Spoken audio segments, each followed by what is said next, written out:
Hello students, welcome to Gupta classes.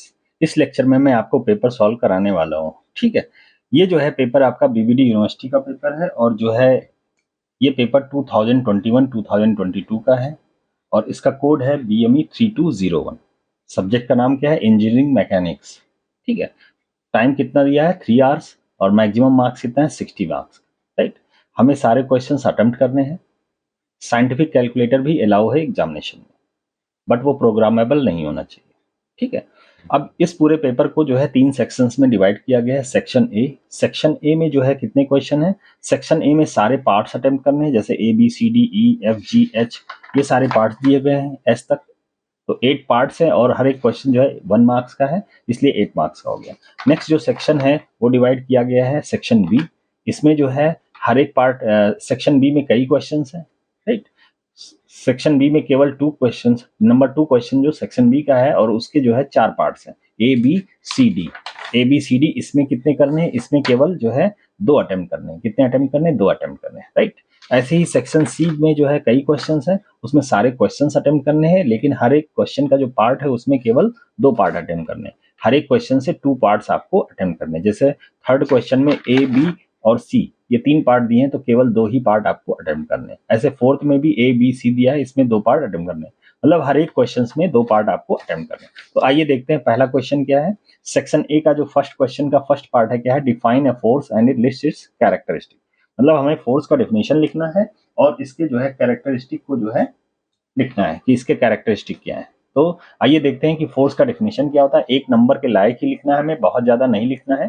ठीक है, तो ये पेपर का सोल्यूशन मैं जो है बना रहा हूँ और ये जो है डिफिनेशन ऑफ फोर्स की बात करें तो फोर्स को हम कैसे डिफाइन करेंगे? तो force is defined as the external agent. Force क्या होगा? एक, इसको डिफाइन कर सकते हैं एज ए एक्सटर्नल एजेंट की तरह, which is capable of change और ट्राई टू चेंज।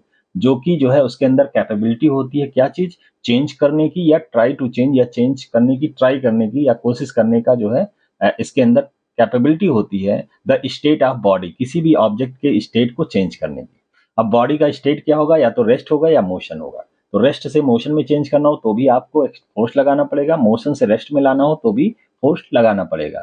ठीक है, या अगर मोशन नहीं हो रहा है, try to change the state, जैसे हम किसी दीवार को धक्का दें, फोर्स लगाएं, तो वहां पे भी फोर्स लगाना पड़ेगा। राइट, इसको हम एफ से डिनोट करते हैं, it is denoted by F, and इसकी यूनिट क्या होती है? न्यूटन, उसको एन से लिखते हैं। राइट, बस इतना ही डिफिनेशन लिखना है, या आप और भी आपके पास अगर डिफिनेशन है आप अपने जो है वर्ड्स में लिखना चाहें तो लिख सकते हैं कि force is agent which cause which is use to push और पुल द एनी ऑब्जेक्ट, है ना। ये सब भी डिफिनेशन आप लिख सकते हैं, बट कंप्लीट जो है मीनिंग आपका उसमें होना चाहिए। जैसे आपने लिखा कि force is defined as the agent which cause the motion of any object, motion जिससे हो सके, तो वो कंप्लीट डिफिनेशन नहीं है। ठीक है, इस लेवल पे, इंजीनियरिंग मैकेनिक्स के लेवल पे डिफिनेशन आपका कंप्लीट होना चाहिए इस तो। ठीक है, नेक्स्ट है कैरेक्टरिस्टिक ऑफ फोर्स। इसी में दूसरा जो पार्ट है, हमें फोर्स का डेफिनेशन और उसके कैरेक्टरिस्टिक के बारे में बताना है। तो 4 कैरेक्टरिस्टिक होती है जिनसे फोर्स को जो है दिखाया जाता है, फोर्स को हम जो है बता सकते हैं। पहला है मैग्नीट्यूड, दूसरा है डायरेक्शन, तीसरा है पॉइंट ऑफ एप्लीकेशन और चौथा है लाइन ऑफ एक्शन। तो इसको हम कैसे, मान लीजिए जो है एक ऑब्जेक्ट है, कैसे इसको हम समझेंगे? एक ऑब्जेक्ट है मान लीजिए, और इस पे आपने क्या लगाया? एक फोर्स लगाया, एक फोर्स लगाया। राइट, अब जो है फोर्स मान लीजिए लगाया आपने 50 न्यूटन का। राइट, तो यहाँ पे मैग्नीट्यूड क्या है? 50 मैग्नीट्यूड, इसको हम क्या बोलेंगे? मैग्नीट्यूड। क्या है ये? मैग्नीट्यूड। राइट, डायरेक्शन देखो हमने इस तरफ लगाया, मतलब ये जो है डायरेक्शन क्या है? ये नॉर्थ है और ये क्या है?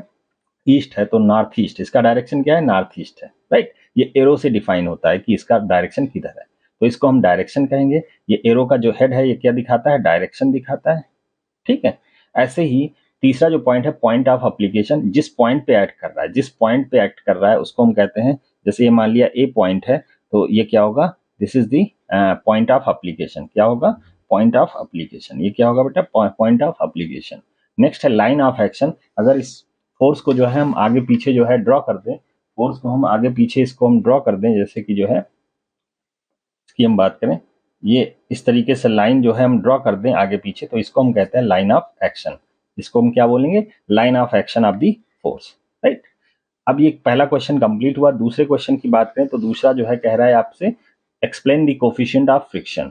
क्या हमें एक्सप्लेन करना है? कोफिशिएंट ऑफ फ्रिक्शन को एक्सप्लेन करना है। तो कोफिशिएंट ऑफ फ्रिक्शन को हम कैसे एक्सप्लेन करेंगे? तो यहाँ पे देखिए इसका definition, it is defined as the ratio of frictional force to normal reaction force. Coefficient of friction को कैसे डिफाइन करेंगे? ये रेशियो होता है किसका? फ्रिक्शनल फोर्स और जो है नॉर्मल रिएक्शन फोर्स का रेशियो होता है, इसको हम क्या कहेंगे? Coefficient of friction. इसको हम किससे डिनोट करेंगे? म्यू से डिनोट करेंगे। स्मूथ सरफेस के लिए जो है जो कोफिशिएंट ऑफ फ्रिक्शन की वैल्यू कम होती है और रफ सरफेस के लिए फ्रिक्शन की वैल्यू, कोफिशिएंट ऑफ फ्रिक्शन की वैल्यू ज्यादा होती है, राइट?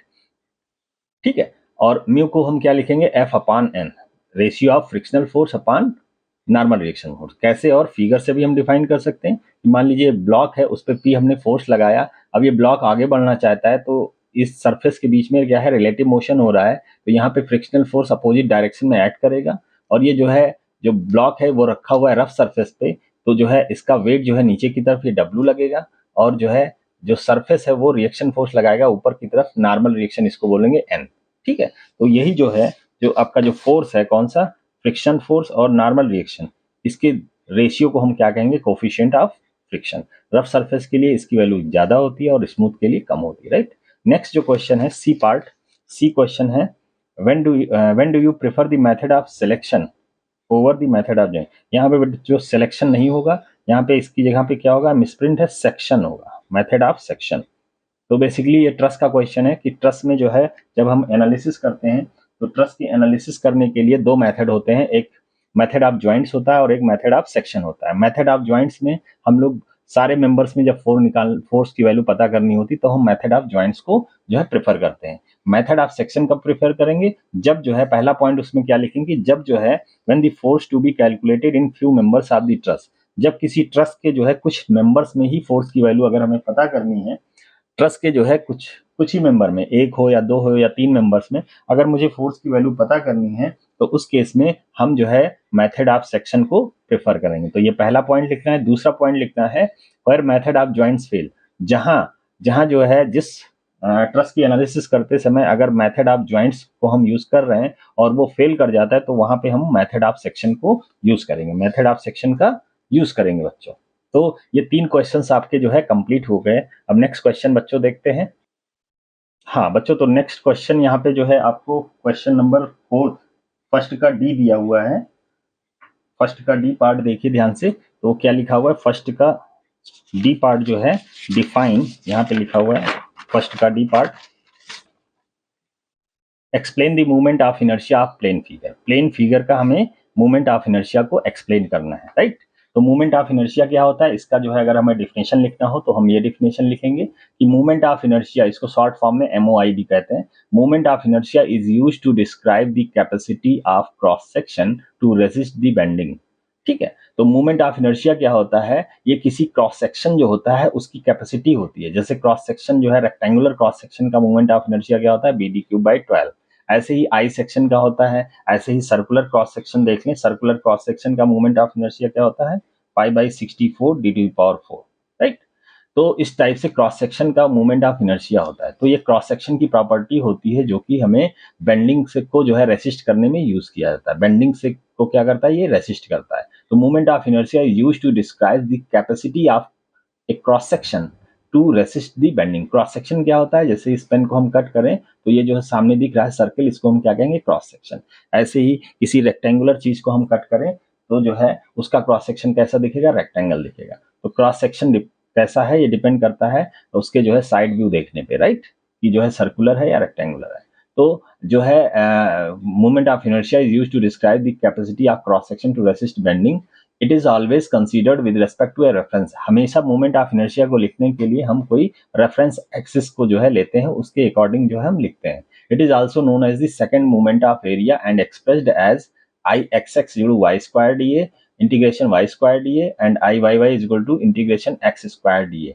जहां dA क्या है? मान लीजिए ये कोई ऑब्जेक्ट है, इसका मूवमेंट ऑफ इनर्शिया लिखना है तो हमें कोई रेफरेंस एक्सिस लेना पड़ेगा। जैसे हमने IXX लिखा है और ये क्या है? YY लिखा है, तो XX के अकॉर्डिंग, XX के अबाउट जो है मूवमेंट ऑफ इनर्शिया क्या लिखा हुआ है? IXX। तो I क्या रिप्रेजेंट कर रहा है? Movement of inertia of a plane area, plane figure, right? ये क्या हो गया? Integration y². इंटीग्रेशन का क्या मतलब होता है? मतलब हमने एक छोटे से एरिया, स्मॉल एलिमेंट के लिए ये y² dA जो है वो स्मॉल एलिमेंट के लिए मूवमेंट ऑफ इनर्शिया लिखा। लिखा है। अब पूरे एरिया के लिए लिखना है तो हमें इंटीग्रेट करना पड़ेगा। इंटीग्रेट कहाँ तक करना पड़ेगा? एरिया तक, पूरे एरिया तक जो है हमें करना पड़ेगा। तो हमें पूरा इंटीग्रेशन करने पे हमें पूरे पूरे जो है एरिया का मोमेंट ऑफ इनर्शिया कैलकुलेट हो जाएगा।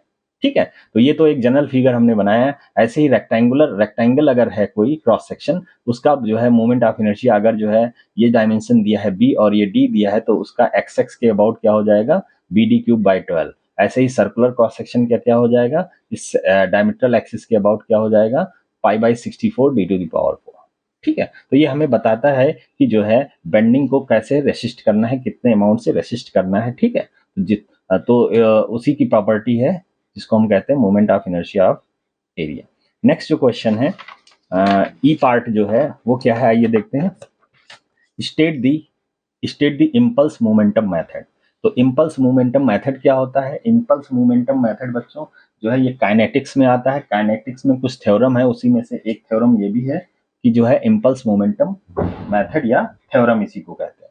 अब इम्पल्स मोमेंटम जो थ्योरम है वो क्या कहता है? ये कहता है कि किसी ऑब्जेक्ट पे आप अगर फोर्स लगा रहे हैं कुछ टाइम के लिए, तो कुछ टाइम के लिए जो फोर्स लगाते हैं उन दोनों का मल्टीप्लीकेशन क्या होता है? इम्पल्स होता है, राइट।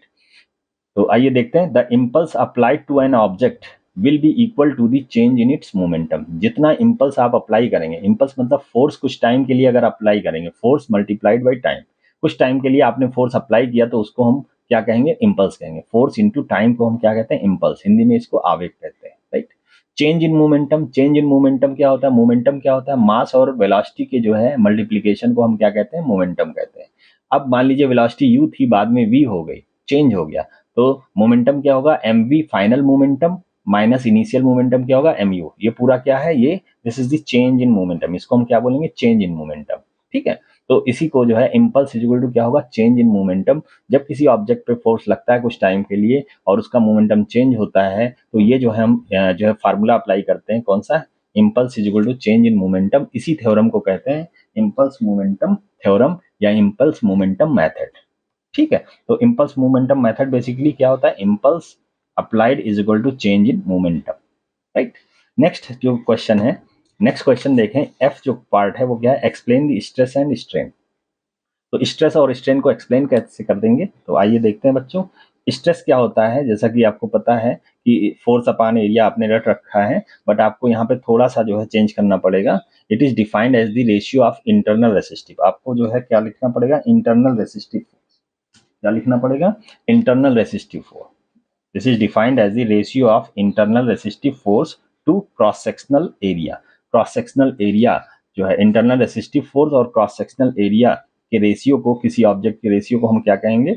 स्ट्रेस कहेंगे। और इसको हम सिग्मा से लिखते हैं। इसको हम किससे लिखते हैं? सिग्मा से लिखते हैं, राइट। जैसे यहाँ पे जो है इस फिगर को ध्यान से देखें तो P फोर्स लग रहा है, राइट। और इसका क्रॉस सेक्शनल अगर एरिया जो है A है तो P अपान A क्या हो जाएगा? एक्चुअली इंटरनल जो रेसिस्टिव फोर्स वही फोर्स होता है जो यहाँ फोर्स अप्लाई किया जाता है। कुछ एजम्पशंस होते हैं जिनका यूज किया जाता है और हम ये मान लेते हैं कि जो है जो फोर्स हम लगा रहे हैं उसके जो है क्रॉस सेक्शन पे भी जो है वही फोर्स जो है डेवलप हो जाता है अपोज करने के लिए। क्योंकि जो है इन लॉ ऑफ इनर्शिया यही कहता है कि आप फोर्स लगाएंगे तो उसका अपोज जो है जरूर होगा। ठीक है, वो चेंज होने की कोशिश नहीं करेगा। ठीक है, तो इंटरनल रेसिस्टिव फोर्स जनरेट हो जाते हैं, उसी फोर्स का जो है समेशन करेंगे हर एक पॉइंट पे तो हमें यही फोर्स मिल जाएगा। और this force equal upon area जो है क्या हो जाएगा? स्ट्रेस हो जाएगा, राइट। तो इसीलिए सिग्मा इज इक्वल टू हम क्या लिख देते हैं? Sigma is equal to P upon A. Sigma is equal to P upon A. जो आपने अप्लाई किया है फोर्स वही फोर्स यहाँ पे लिख देते हैं। स्ट्रेन की बात करें तो स्ट्रेन क्या होता है? It is defined as the fractional change in the dimension caused by the force. अगर आपने किसी ऑब्जेक्ट पे फोर्स लगाया है, अब इसका डायमेंशन मान ले L है, लेंथ कितना है? L है। ठीक है, यूनिडायरेक्शनल में एक्सटेंशन हो रहा है ये मानते हुए कि L है, और जब आपने फोर्स लगा दिया और एक्सटेंशन कितना हो गया? L प्लस डेल्टा L जो है फाइनल लेंथ हो गया, तो चेंज इन लेंथ कितना होगा? Delta L। कितना होगा? Delta L। तो इसी को हम क्या बोलेंगे? It is defined as the fractional change. तो डेल्टा L अपान L जो है क्या हो जाएगा? वो स्ट्रेन हो जाएगा। तो स्ट्रेन को हम क्या लिख सकते हैं? स्मॉल ई से लिखते हैं। ये क्या होगा? Change in length upon initial length. तो ये क्या होगा? एक फ्रैक्शन होगा, इसीलिए यहाँ पे हमने लिखा है फ्रैक्शनल। और ये चेंज है कितना इंक्रीज या डिक्रीज हुआ है, तो यहाँ पे fractional change in dimension caused by the force acting on object is known as strain, और इसको हम स्मॉल ई से डिनोट करेंगे, राइट। तो यहाँ पे आपको स्ट्रेस और स्ट्रेन जो है इसके बारे में भी डिस्कशन हो गया। नेक्स्ट जो क्वेश्चन है वो क्या है, जी पार्ट, फर्स्ट का जी पार्ट हम देखते हैं। Right the relation between the modulus of elasticity and modulus of rigidity. बहुत ही सिंपल जो है ये क्वेश्चन है। तो बच्चों नेक्स्ट जो क्वेश्चन है वो क्या है, right the relation between the modulus of elasticity and modulus of rigidity. Modulus of elasticity को ई से लिखते हैं और मॉडुलस ऑफ रिजिडिटी को अगर जो है आप जो है जी से लिखते हैं, कहीं कहीं ईटा से लिखा जाता है, राइट। बट इंजीनियरिंग मैकेनिक्स में जो इंजीनियरिंग में जो है यूज होता है वो ई और जी ही यूज होता है ज्यादातर। यहाँ पे रिलेशन जो है वो क्या है, E is equal to 2g 1 plus mu. ये क्या है, E is equal to 2g 1 plus mu. जहाँ पे ई को हम क्या डिनोट कर रहे हैं, ई जो है वो क्या बता रहा है, मॉडुलस ऑफ इलास्टिसिटी को बता रहा है। जी क्या है, मॉडुलस ऑफ रिजिडिटी को बता रहा है। और म्यू क्या है, this is the Poisson ratio. ये क्या है, पॉइसन रेशियो। तो इन तीनों के बारे में हमें लिखना है और इसमें जो रिलेशन है वो हमें लिखना है। तो इसी को हम क्या कहेंगे, relation between the modulus of elasticity and modulus of rigidity. ये मॉडुलस ऑफ इलास्टिसिटी है और ये क्या है, मॉडुलस ऑफ रिजिडिटी। म्यू क्या है, पॉइसन रेशियो है, राइट। बस इतना ही लिखेंगे एक नंबर के लिए। नेक्स्ट जो क्वेश्चन है उसको हम अगर देखें तो क्या लिखा है, define Poisson ratio. Poisson ratio को हमें डिफाइन करना है। तो अभी अभी आया है म्यू, ठीक है, और म्यू को ही क्या कहते हैं, पॉइसन रेशियो। अब पॉइसन रेशियो को कैसे डिफाइन करें, आइए देखते हैं। पॉइसन रेशियो बेसिकली होता है, it is defined as the ratio of lateral strain. क्या होता है, lateral strain to longitudinal strain. Lateral strain और लॉन्गिट्यूडनल स्ट्रेन के रेशियो को हम क्या कहेंगे, पॉइसन रेशियो। और इसको किससे, म्यू से डिनोट करते हैं। किससे डिनोट करते हैं, म्यू से डिनोट करते हैं। एक जगह और म्यू से डिनोट किया गया था कोफिशिएंट ऑफ फ्रिक्शन, ठीक है। लेकिन जब हम इलास्टिसिटी पढ़ेंगे जो है उस केस में जो है मटेरियल्स की प्रॉपर्टीज के बारे में पढ़ेंगे तो वहां पे भी पॉइसन रेशियो को म्यू से जो है डिनोट किया जाता है, राइट। अब जो है ये लेटरल स्ट्रेन और लॉन्गिट्यूडनल स्ट्रेन क्या होता है, तो आइए देखते हैं। यहाँ पे एक फिगर दिया हुआ है, एक जो है ऑब्जेक्ट है जिसका लेंथ क्या है एल। अब इस पे जो फोर्स लगाया जा रहा है जिसकी वजह से क्या होगा, इसमें कुछ इलांगेशन होगा, एक्सटेंशन होगा। अगर इसको हम खींच रहे हैं तो कुछ एक्सटेंशन होगा और एक्सटेंशन के साथ साथ में अपोजिट जो डायरेक्शन है, अपोजिट जो डायमेंशन है वो क्या होगा, वो छोटा होगा। जब खींचेगा तो विड्थ क्या हो जाएगा, वो कम हो जाएगा और लेंथ क्या हो जाएगा, बढ़ जाएगा। तो दूसरे फिगर में आपको दिखाया गया है कि पहले लेंथ एल था और विड्थ था बी, बाद में लेंथ खिंच गया है, थोड़ा बड़ा हो गया है, एल प्लस डेल्टा एल हो गया और विड्थ जो है कम हो गया है। कितना, पहले बी था बाद में बी माइनस डेल्टा बी हो गया, ठीक है। अब अगर हम डायमेंशन जो है यहाँ पे देखते हैं, लेंथ को जो है कंसीडर करते हैं, लेंथ के रेस्पेक्ट में हम स्ट्रेन लिखते हैं। तो स्ट्रेन जो है, जो फोर्स के डायरेक्शन में अगर हम स्ट्रेन लेते हैं तो उसको लॉन्गिट्यूडनल स्ट्रेन कहते हैं। क्या कहते हैं, longitudinal. The strain observe in the direction of the force is known as the longitudinal strain and the strain observe opposite to the direction या perpendicular to the direction of the force is known as the lateral strain, right. तो यहाँ पे longitudinal strain क्या होगा, length में जो change upon original length वो होगा लॉन्गिट्यूडनल स्ट्रेन। लेटरल क्या होगा, विड्थ में जो चेंज है, ठीक है, अपॉन ओरिजिनल विड्थ, इसको क्या कहेंगे, लेटरल। लेटरल या इसी को ट्रांसवर्स भी कहते हैं, इसी को हम क्या कहते हैं, ट्रांसवर्स भी कहते हैं, ट्रांसवर्स स्ट्रेन भी कहते हैं, राइट। तो म्यू इज इक्वल टू क्या होगा, Poisson ratio is the ratio of lateral to longitudinal strain. तो यहाँ से हम इस तरीके से लिख सकते हैं। और ये पॉइसन रेशियो की वैल्यू जो है 1 से कम होती है। स्टील की बात करें तो पॉइसन रेशियो की वैल्यू 0.28 और एल्यूमिनियम एलॉयज वगैरह की बात करें तो लगभग 0.35 होती है और म्यू की वैल्यू 1 से कम होती है। ये 0.28 0.35 का क्या मतलब है, 0.28 0.35 का मतलब होता है लेटरल स्ट्रेन जो है जिसका जो है म्यू जो है ज्यादा है, राइट। पॉइसन रेशियो ज्यादा है, इसका मतलब लेटरल जो है डायरेक्शन में ये ज्यादा जो है खींचेगा। कौन, एल्यूमिनियम एलॉय जो है उसका लेटरल डायमेंशन काफी जो है वो हो जाएगा, चेंज हो जाएगा, राइट। तो ये ऊपर वाला ज्यादा होगा या नीचे वाला कम होगा, उस केस में ये वैल्यू ज्यादा हो जाएगी, राइट। तो यहाँ पे जो है एक एक नंबर के क्वेश्चंस आई थिंक जो है कंप्लीट हो गए। अब हम लोग सेक्शन बी की तरफ अप्रोच करेंगे। न्यूमेरिकल क्वेश्चंस हैं और जो सेक्शन बी है उसमें 4 क्वेश्चन दिए हैं और उसमें 2 ही करने हैं, राइट।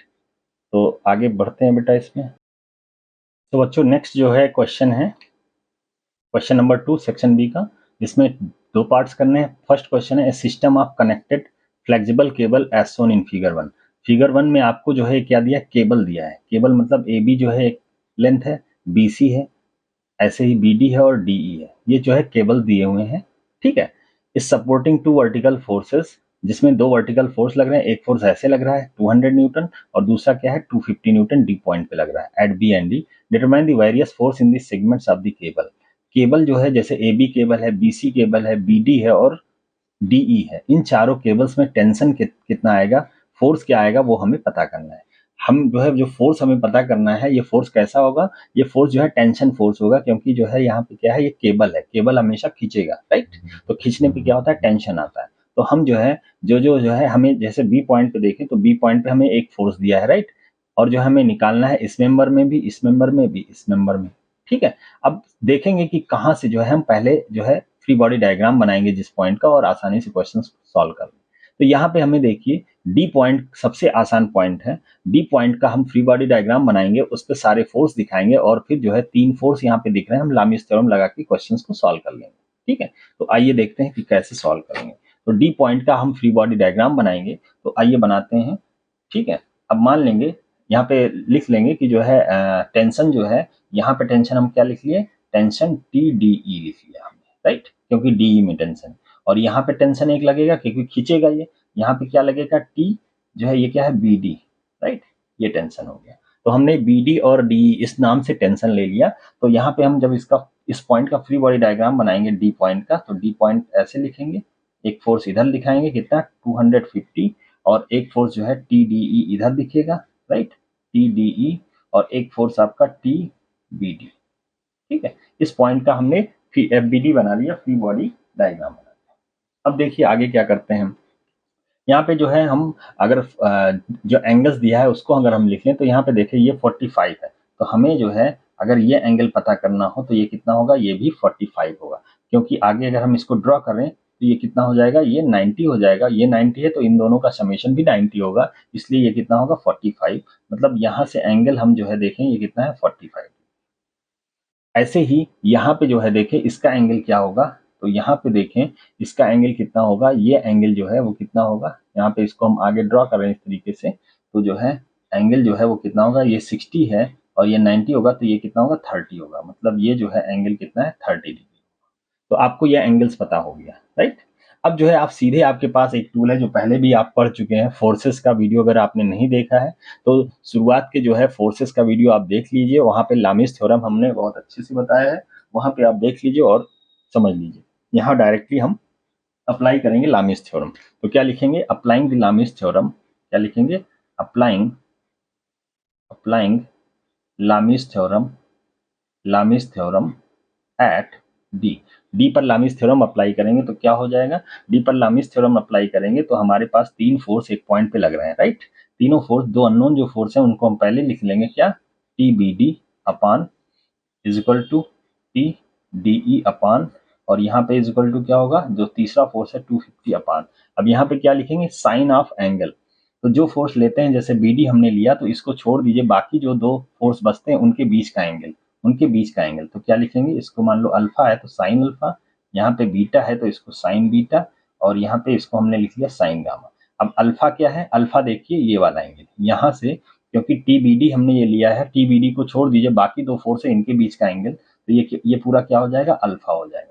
और अल्फा कितना होगा, देखिए 90 प्लस 45 ये कितना हो जाएगा 135, कितना हो जाएगा 135। ऐसे ही बीटा की बात करें तो बीटा कितना हो जाएगा, यहाँ पे देखें बीटा कितना होगा, टी डी, ये क्या है, टेंशन टी डी है। बाकी दोनों को देखिए टी बी डी और इसके बीच का एंगल, ये कितना होगा 90 प्लस 30, ये पूरा कितना हो जाएगा 120 डिग्री, ये कितना हो जाएगा 120 डिग्री, ठीक है। ये कितना हो जाएगा, इसको दूसरे कलर से लिखते हैं 120 डिग्री, ये पूरा कितना हो जाएगा 120 डिग्री। ये क्या है, बीटा है, ये क्या है, बीटा है। ऐसे ही नेक्स्ट जो एंगल है 250 अपान साइन गामा, गामा जो है ये गामा है, और ये कितना हो जाएगा, ये हमारे पास हो जाएगा, ये पूरा कितना है 180, ये पूरा एंगल कितना है 180। 180 में दिस और दिस एंगल को माइनस कर देंगे तो हमें गामा मिल जाएगा। तो 180 माइनस 30 कितना हो जाएगा 150, 150 में से 45 माइनस करेंगे तो 105 डिग्री, ये हो जाएगा। डायरेक्ट आप सॉल्व कर लीजिए। अब यहाँ पे वैल्यूज पुट करेंगे, तो टी बी डी अननोन है तो T B D upon sine alpha, alpha कितना है 135 is equal to T D E upon sine beta, beta कितना है, बीटा जो है हमें दिया है 120, right, is equal to 250 upon sine gamma, gamma कितना है 105, साइन जो है 105, यहाँ पे साइन ही लेंगे, नहीं कॉस आप लिख दीजिए।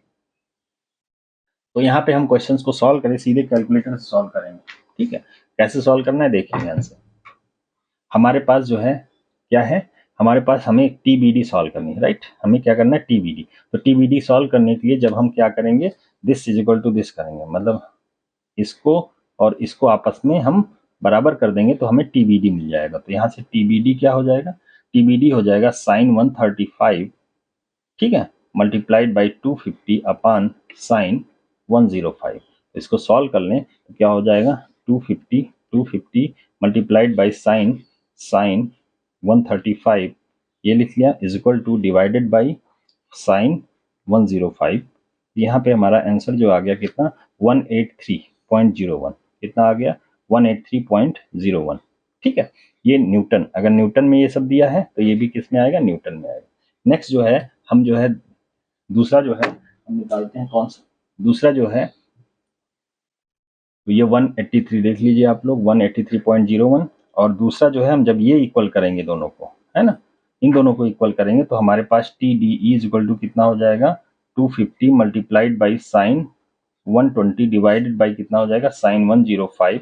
इसको जब सॉल्व करेंगे तो कितना हो जाएगा, देखिए 250 multiplied by sine 120 divided by sine 105, sine 105 ऐसे ही पूरा लिखेंगे, ठीक है। ये कितना आंसर आ जाएगा, ये आ जाएगा 224.14 न्यूटन। तो जो है स्ट्रिंग में जो है जो BD और DE में जो फोर्स आया उसकी वैल्यू कितनी आई है, 200। BD में कितना आया है, 183, एक ये आ गया और एक ये आ गया। अब जो है बाकी जो है BD और इसमें आ गया है, राइट। अब हमें किसमें निकालना है, इसमें और इसमें निकालना है। अब हम यहाँ पे जो है यहाँ का जो है हम इक्विलिब्रियम कंडीशन अप्लाई करेंगे। तो B पॉइंट का हम फ्री बॉडी डायग्राम अब बनाएंगे। तो B पॉइंट का फ्री बॉडी डायग्राम बनाए तो देखिए कैसे बनेगा, ठीक है। हमने यहाँ पे लिखा, यहाँ पे क्या बनाया, B, राइट, ये हमने B लिखा, ठीक है। अब यहाँ पे देखिए ध्यान से, एक फोर्स इधर जा रहा है, एक फोर्स इधर जा रहा है, एक फोर्स ऐसे आ रहा है डाउनवर्ड और एक फोर्स इस स्ट्रिंग में, ठीक है। अब जो हमें नोन फोर्सेस है वो क्या है, ये वाला फोर्स नोन है, कितना है, 200 न्यूटन। तो इसको हमने लिख लिया 200 न्यूटन, राइट। और जो है हमें जो निकालना है AB में और BC में निकालना है, तो इसको हमने लिख लिया TAB और इसको लिख लिया हमने TBC लिख लिया। अब इस वाले में हमें फोर्स पता है क्योंकि ये वाला स्ट्रिंग कौन सा है, BD है, और BD में हमने फोर्स कैलकुलेट कर लिया कितना, 183.01 न्यूटन, ये हम लिख लेंगे। अब यहाँ पे जो है देखेंगे ध्यान से, तो हमारे पास जो है इसको सॉल्व करने के लिए एक मेथड है, ओनली एक मेथड है, और वो मेथड कौन सा है, इक्विलिब्रियम कंडीशन लगा, स्टैटिक इक्विलिब्रियम कंडीशन लगा के हम क्वेश्चंस को सॉल्व कर सकते हैं। अब स्टैटिक इक्विलिब्रियम कंडीशन कैसे लगाएंगे, क्योंकि यहाँ पे लामीज नहीं लगाएंगे, लामीज इसलिए नहीं लगाएंगे क्योंकि लामीज जो है हमें केवल 3 फोर्स कहता है कि एक पॉइंट पे लग रहा हो और वो इक्विलिब्रियम में हो, तभी जो है हम लामीज को अप्लाई कर रहे हैं। यहाँ पे क्या है, 4 फोर्सेस है, इसलिए हम लामीज को अप्लाई नहीं करेंगे, राइट। तो यहाँ पे हम क्या करेंगे, हम फोर्सेस को जो है रिजॉल्व करेंगे। तो 2 डायरेक्शन हम लेंगे, ठीक है, एक जो है हमने ये डायरेक्शन ले लिया और एक ये डायरेक्शन। सारे फोर्सेस या तो इस डायरेक्शन में लगने चाहिए या इस डायरेक्शन, तो 2 फोर्स, एक इधर और इधर तो लग ही रहा है, केवल इन 2 फोर्स को हम क्या करेंगे, जो है कंपोनेंट करेंगे। कंपोनेंट कैसे करेंगे, ये जो है एंगल हमें पता होना चाहिए कितना है, तो ये एंगल जो है कितना दिया है, देखिए ध्यान से, ये 30 है, तो ये कितना हो जाएगा, हॉरिजॉन्टल से ये 60 हो जाएगा, कितना हो जाएगा, 60। ऐसे इसको हम जो है देखें तो ये एंगल कितना होगा, देखिए ध्यान से, ये एंगल है 60, तो ये कितना होगा, 30 हो जाएगा, ठीक है। तो यहाँ पे हमने 30 लिख लिया। अब इसको हम कंपोनेंट करेंगे, तो कंपोनेंट जब करेंगे तो यहाँ से हम देख सकते हैं, कंपोनेंट करने पे TBC का जो है कंपोनेंट एक इधर आएगा और एक इसका भी एक कंपोनेंट इधर आएगा, इस पे 2 फोर्स आएंगे, ठीक है। एक हो जाएगा क्या, यहाँ पे लिख देता हूँ TBC cos 60 और एक इधर वाला आएगा क्या, 183 cos 30, 183 cos 30, 183 cos 30, right. 2 component होंगे, एक इसका कंपोनेंट हॉरिजॉन्टल और एक इसका। अब इसका एक वर्टिकल कंपोनेंट होगा, कहाँ पे, इधर होगा, ये क्या होगा, TBC साइन कितना हो जाएगा, 60। ऐसे ही इसका वर्टिकल कंपोनेंट डाउनवर्ड होगा इस तरफ, और वो क्या होगा, 183.01 साइन 30 हो जाएगा, राइट। ये हो गया। अब जो है हमने इसको 2 कंपोनेंट में जो है तोड़ लिया हमने, ठीक है। 2 कंपोनेंट में एक जो है हॉरिजॉन्टल कंपोनेंट ये आया, ठीक है। हॉरिजॉन्टल कंपोनेंट जो है क्या क्या आया, एक बार देख लेते हैं। ये हॉरिजॉन्टल कंपोनेंट आया, ठीक है, 183 का, और वर्टिकल कंपोनेंट ये वाला आया, ठीक है। ऐसे ही जो TBC जो फोर्स है उसका भी जो है 2 कंपोनेंट है। 2 कंपोनेंट कौन कौन से हैं, एक है TBC cos 60 जो कि इस डायरेक्शन में है, और एक TBC sin 60 जो कि इस डायरेक्शन में, राइट। बाकी सारे फोर्सेस इसी और इसी डायरेक्शन में लग रहे हैं, इसलिए इनको कंपोनेंट नहीं करेंगे। अब इसको हम भूल जाएं क्योंकि हमने इनको तोड़ लिया, दो पार्ट में तोड़ लिया, तो अब इस फोर्स को हम कंसीडर ही नहीं करेंगे। अब हम जो है क्या करेंगे, इक्विलिब्रियम कंडीशन लगाएंगे। इक्विलिब्रियम कंडीशन क्या होता है, summation of F X zero. क्या लिखेंगे इसके पहले, applying equilibrium condition at point, ये कौन सा पॉइंट था, बी, एट पॉइंट बी।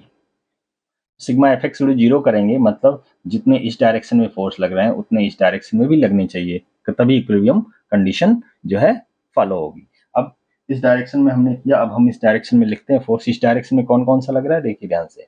इस डायरेक्शन में हमें जो फोर्स दिख रहा है वो कौन कौन सा है, यहाँ से देख सकते हैं, टी, ठीक है। यहाँ पे जो फोर्स लग रहा है, हम इस डायरेक्शन में नहीं, अभी हम वर्टिकल डायरेक्शन में जो है हम देखते हैं। सिग्मा एफ वाई दोनों जो है अप्लाई करना पड़ेगा कंडीशन। इसका मतलब क्या होता है, vertical forces should be balance, that is upward forces equal to total downward forces. तो अपवर्ड फोर्सेस कौन कौन से लग रहे हैं, एक तो ये लग रहा है, एक तो ये लग रहा है टीबीसी साइन 60, ठीक है, और एक फोर्स कौन सा लग रहा है 200 प्लस ये वाला लग रहा है। तो हम डायरेक्टली अपवर्ड फोर्स की जगह जो लिखा हुआ है क्या, टीबीसी साइन 60 जो अपवर्ड डायरेक्शन में लग रहा है उसकी वैल्यू यहाँ पे लिखेंगे, TBC sine 60 equal to downward कितने फोर्स लग रहे हैं, दो फोर्स लग रहे हैं, एक ये, इसकी वैल्यू क्या है 200 और इसकी वैल्यू क्या है इतनी, तो क्या लिख देंगे, दोनों को प्लस कर देंगे एक ही डायरेक्शन में, 200 प्लस 183.01 साइन 30, ये हमने कर दिया। जैसे ही इस एक्सप्रेशन को हम लिखेंगे वैसे ही हमारा जो है सॉल्व होके आ जाएगा क्या, टीबीसी। कैसे सॉल्व करेंगे, देखिए ध्यान से, टीबीसी हमें सॉल्व करना है। अब हमारे पास ये जो है न्यूमेरिकल वैल्यू हम सॉल्व कर लें, देखिए 200 प्लस हम क्या लिखेंगे, दिख रहा है आपको, 200 प्लस हमने किया 183.01, 183.01, 183.01 साइन मल्टीप्लाइड बाई साइन कितना है 30, ये आ गया आंसर कितना 291.5, इसकी वैल्यू आ गई। अब जो है इससे डिवाइड कर देंगे किसको, साइन 60 को, तो डिवाइडेड बाई साइन 60 कर देंगे तो सीधे आंसर आ जाएगा, कितना आ जाएगा, ये आ गया 336.59, 336.59, 336.59 आपको दिख रहा होगा। तो 336.59 हम यहाँ पे लिख देंगे, किसकी वैल्यू आएगी, T B C equal to 336.59 newton, ये आ गया, ठीक है। ऐसे ही एक और बचता है कौन सा, ये वाला टीबीसी, टीबीसी तो आ गया हमारे पास। अब जो है हमें कौन सा टी ए बी चाहिए, तो टी ए बी के लिए हम ये वाला जो है कंडीशन अप्लाई करेंगे। तो जब दिस इक्वल टू दिस लिखेंगे, इसका मतलब क्या हुआ, इसका मतलब क्या हुआ, यहाँ पे लिखेंगे, देखिए ध्यान से, यहाँ पे लिखेंगे टी ए बी इस डायरेक्शन में, सॉरी ये इस डायरेक्शन में लग रहा है, राइट। हम चाहे ऐसे भी लिख सकते हैं या ऐसे भी लिख सकते हैं, दोनों तरफ से लिख सकते हैं, हमने ये लिख दिया इसलिए अब हम कर रहे हैं। इस डायरेक्शन में फोर्स क्या है, टी ए बी लग रहा है, बाकी बराबर इस डायरेक्शन में फोर्स कौन कौन सा लग रहा है उसको हम लिख देंगे इस तरफ राइट साइड में। तो इस तरफ कौन सा, एक दो फोर्स लग रहा है, ये एक ये राइट, एक जो है कौन सा है टी बी सी कॉस 60, तो टी बी सी हमारे पास आ गया है पहले ही, तो हम उसकी वैल्यू क्या रख देंगे 336.59 कॉस 60, और फिर एक और लग रहा है क्या 183 प्लस 183, इसका क्या वैल्यू 183 कॉस 30, ये रख देंगे तो हमारे पास टी ए बी सॉल्व हो जाएगा। वो कितना आया, यहाँ से हम कैलकुलेट कर लेंगे, ये कितना है 336.59 multiplied by cos 60 multiplied by cos 60 plus 183 multiplied by cos 30, इसको कर देंगे तो हमारे पास आंसर आ जाएगा कितना 326.78, 3 ये आया है 326.78, कैलकुलेटर से आपको सॉल्व करनी है, 326.78 न्यूटन, ये जो है हमारे पास जो है ये आंसर्स आ गए। तो चारों जो ए बी बी सी और जो भी था उसमें फोर्स कितना आ गया, ए बी स्ट्रिंग में फोर्स कितना आया 326.78, बीसी में कितना आया, बीसी में कहाँ पे हमने कैलकुलेट किया, ये कैलकुलेट किया बीसी, ठीक है, ये ए बी में कैलकुलेशन मैंने किया है, ठीक है। ऐसे ही हमने ये जो है ये किस में है, ये जो है डीई में आया है, और ये किस में आया है, ये बी डी में आया है। तो इन चारों जो है स्ट्रिंग्स में फोर्स की वैल्यू हमें पता चल गई, तो एक साथ लिख लेंगे ए बी में इतना आया है, और बी सी जो है, बी सी में जो फोर्स की वैल्यू है, बी सी है, हाँ बी सी में कितना आया, बी सी में 36.59, और कौन कौन सा है, BC हो गया, AB हो गया, और कौन सा है BD। BD में कितना आया है, BD में कितना आया है फोर्स की वैल्यू, यहाँ पे लिखा है 183.01 न्यूटन, और जो है DE में कितना फोर्स आया है, यहाँ पे लिख सकते हैं 224.14 न्यूटन। तो ये जो है हमारा सारा जो है आंसर हो गया कि स्ट्रिंग्स में जो है फोर्स की वैल्यू कितनी आएगी। तो आई थिंक आपको ये पूरा क्वेश्चंस क्लियर हो गया होगा। देख लीजिए एक बार, स्क्रीनशॉट लेना हो वो भी ले लीजिए, ठीक है। तो ये जो है क्वेश्चन आपका कंप्लीट सॉल्व हो गया। अब नेक्स्ट क्वेश्चन की बात करें तो जो है नेक्स्ट क्वेश्चन क्या है, नेक्स्ट क्वेश्चन सेकंड का बी पार्ट वो कौन सा है, उसके लिए हम जो है ट्राई करते हैं क्या है। तो सेकंड का जो बी पार्ट है ये क्या कह रहा है, सेकंड का बी पार्ट कह रहा है draw the shear force and bending moment diagram for the cantilever beam as shown in figure. तो इस फिगर में जो दिया हुआ है क्वेश्चन, उसके लिए हमें क्या करना है, शियर फोर्स और बेंडिंग मोमेंट डायग्राम जो है ये बनाना है। क्वेश्चन क्या दिया है, ये दिया है।